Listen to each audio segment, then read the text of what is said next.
Olá pessoal, no vídeo de hoje estarei comentando sobre alguns jogos que foram cancelados ou foram substituídos por outra versão e viraram protótipos. Jogos que tinham algum potencial, mas que por algum motivo não vieram a ver a luz do sol. Dentre esses jogos, muitos nós não vamos saber a causa do cancelamento, que provavelmente se deu por questões burocráticas ou de desenvolvimento. Comente também algum jogo que você conhece que foi cancelado e que eu não citei, e comente também se algum desses jogos te despertou um certo interesse. Enfim, sem mais delongas, vamos ao vídeo.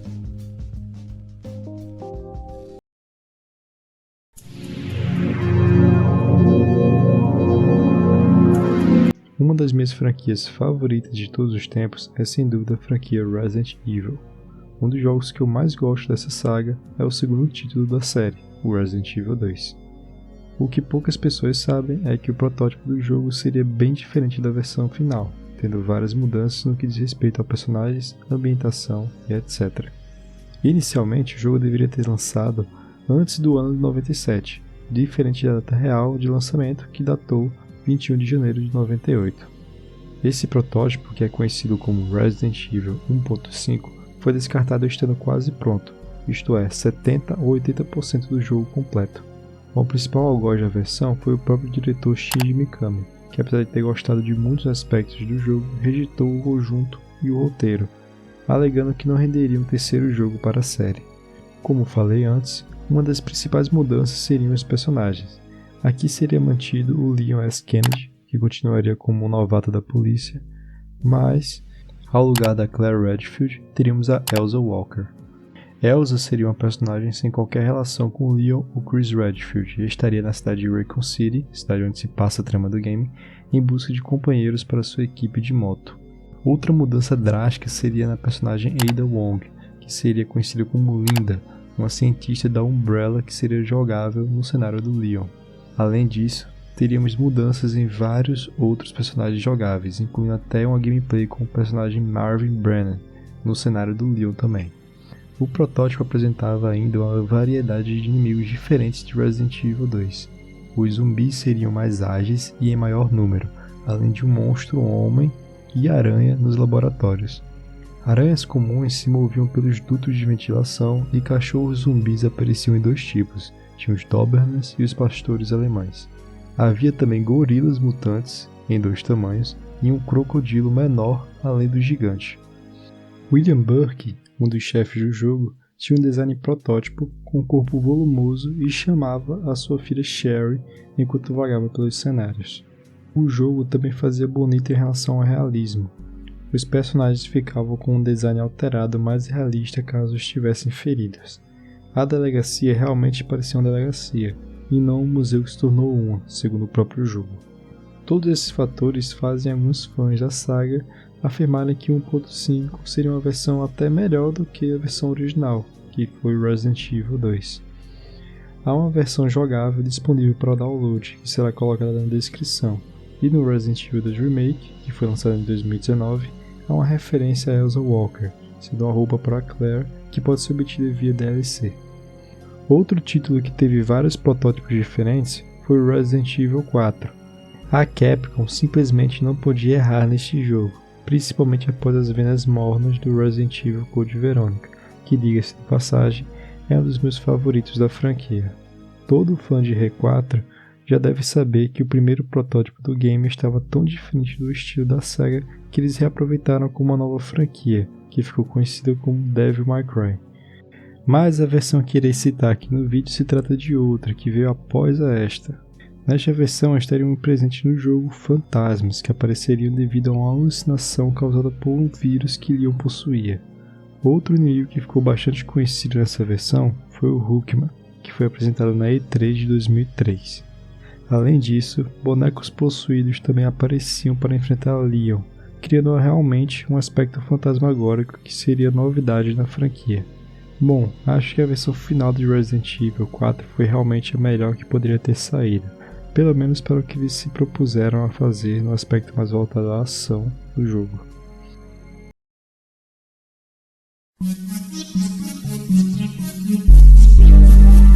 Halo é um dos mais importantes jogos para o mundo dos games, e com certeza o mais importante para o console Xbox.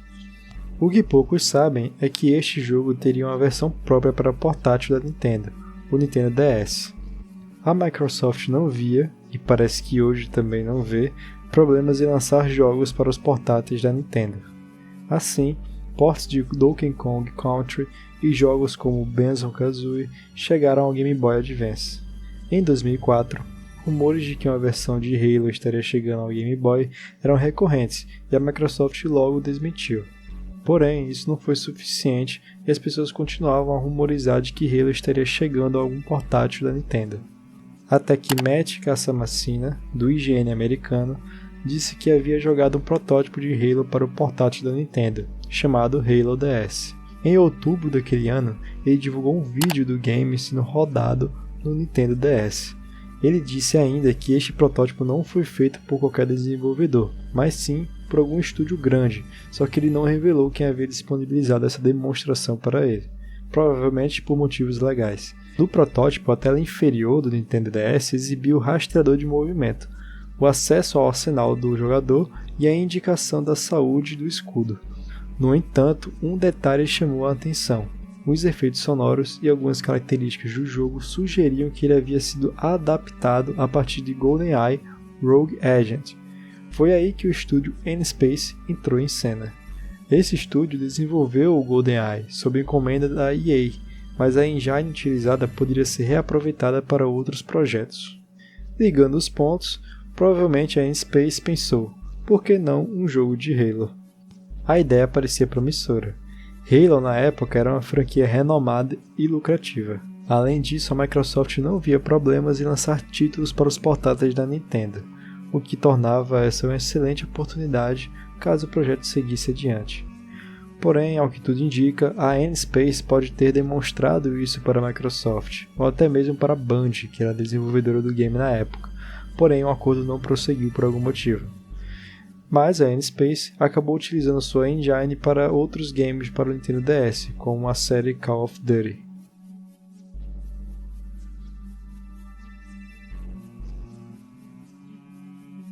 Plague of Darkness seria um jogo de ação e aventura que seria lançado para PlayStation 2 e Xbox por volta de 2003 e 2004. O jogo foi anunciado durante a ECTS 2013, para o lançamento planejado no verão de 2004. Pela editora de videogames Namco Home Tech, que na mesma oportunidade relatou que o jogo teria suporte tanto para o Xbox Live quanto para o PlayStation 2 no seu modo online. O produtor da Namco, John Crowley, disse: Plague of Darkness elevará o nível do gênero de ação e aventura através de sua história original assombrosa, elementos de combate próximos, gráficos impressionantes e ação intensa. Fecha aspas.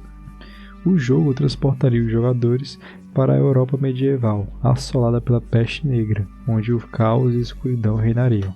O jogo desafiaria os jogadores a sobreviver em 8 ambientes imersivos, com 58 sublocações repletas de desafios, inimigos e perigos inesperados. A narrativa linear combinaria quebra-cabeças mortais, personagens intrigantes e descobertas perturbadoras, propiciando uma experiência envolvente. A jogabilidade misturaria um combate frenético e mecânicas únicas.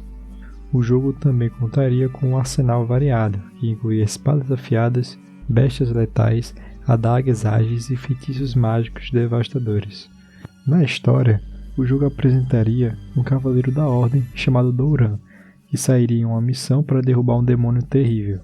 O demônio assombraria as terras dos vivos, banqueteando-se com as almas negras dos mortos, a fim de trazer sua própria ressurreição. Enfim, conforme o tempo passava, os desenvolvedores revelavam mais detalhes sobre o jogo, como mais detalhes da história e o design do game, até que a data prevista para o lançamento passou e o jogo foi silenciosamente deixado de lado pela desenvolvedora. Não há nenhuma razão oficial para o cancelamento do jogo, como na maioria dos casos, podendo apenas se especular que o game teve algum problema no desenvolvimento que resultou no cancelamento do projeto.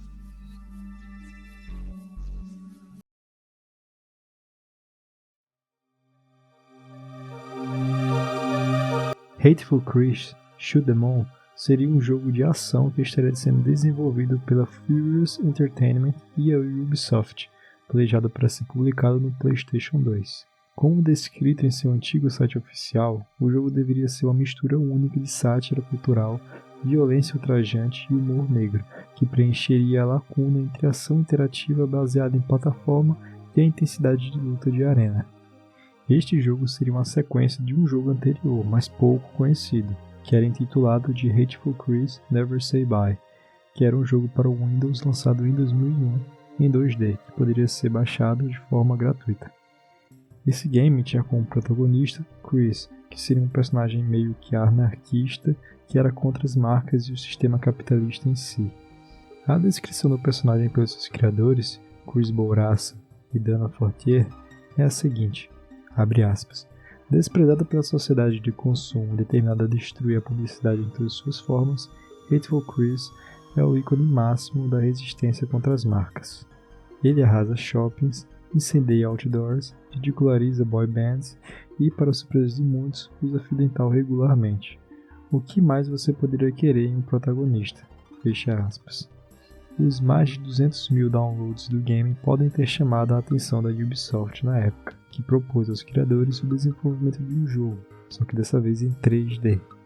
O enredo desse game seria em volta do plano de Dollar Bill, que é o vilão principal do jogo, utilizar a lua como outdoor comercial, e Hateful Chris teria que impedir isto. Porém, sem mais nem menos, a Ubisoft cancelou o jogo, deixando Chris Bourassa e Dana Fortier sem a oportunidade de seu primeiro trabalho aparecer no mainstream. Mesmo assim, há alguns vídeos comerciais do game na internet, como trailer e espécies de propaganda que fariam parte ali da cinemática do jogo. Todo esse conteúdo reforça o tom de humor negro do game e também apresenta alguns de seus personagens, como o Hateful Chris e o Dollar Bill.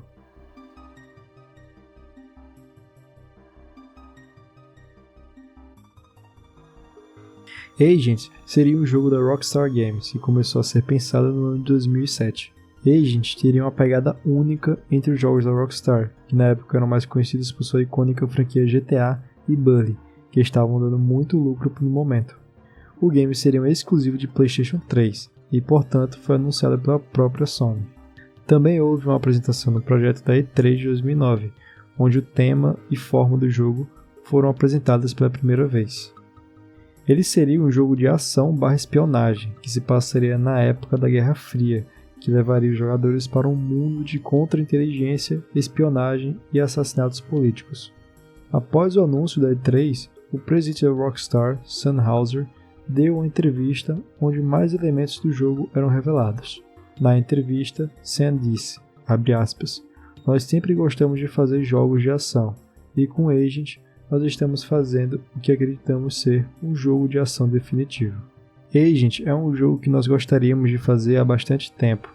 A equipe em Edinburgh está fazendo um trabalho incrível, combinando ação intensa, atmosfera e história ambientada, em um período que possibilita criar algo único. Nós não podemos esperar para as pessoas jogarem esse jogo. Fecha aspas. A Rockstar continuava enaltecendo o game, dizendo que tinha um grande potencial para se tornar uma nova franquia da empresa, ficando ao lado de franquias como GTA, Red Dead Redemption, Max Payne e Bully. Se não bastasse isso, a equipe que estava na produção do game era a Rockstar North, conhecida por ser a mais importante de toda a empresa e nunca ter apresentado um fracasso sequer. Porém, depois disso, Agent só voltou a ser mencionado em 2011, quando a Rockstar Games apenas mencionou seu desenvolvimento e que ainda estava em progresso. Como se não bastasse essa resposta fria, na E3 daquele mesmo ano, a Sony revelou que não tinha mais certeza sobre a exclusividade do game, quanto mais ao seu lançamento. Porém, um ex-funcionário da Rockstar Games que trabalhava na direção de arte disponibilizou imagens inéditas de alguns ambientes do game, que dão uma noção da qualidade gráfica do jogo e suas texturas, mas sem mais informações, trazendo mais perguntas do que respostas. Para frente, outras imagens também foram vazadas do mesmo modo que as anteriores, e nos davam mais noção da ambientação do jogo, e combinavam bem com as primeiras que foram demonstradas. Mas, nos meios oficiais, nada de Agent, nenhum pronunciamento oficial sobre o jogo era feito e parecia que a Rockstar tinha colocado na geladeira. Porém, para tristeza de muitos, em 2018 a empresa deu a certeza que não trabalharia mais em Agent, abandonando a patente da marca. Muito é falado sobre as causas de seu cancelamento. A mais aceita seria de que a empresa se viu rodeada de melhores oportunidades do que Agent, como Max Payne, Red Dead Redemption e GTA 4 e GTA 5. Com esses títulos que, digam-se de passagem, todos foram bem, Agent foi deixado de lado, já que seria uma aposta nova e arriscada para a empresa.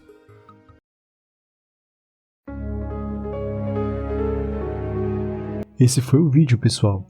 Se gostou, não se esqueça de dar o like e comentar. Também considere se inscrever no canal para ficar atento aos novos vídeos. No mais, é isso aí.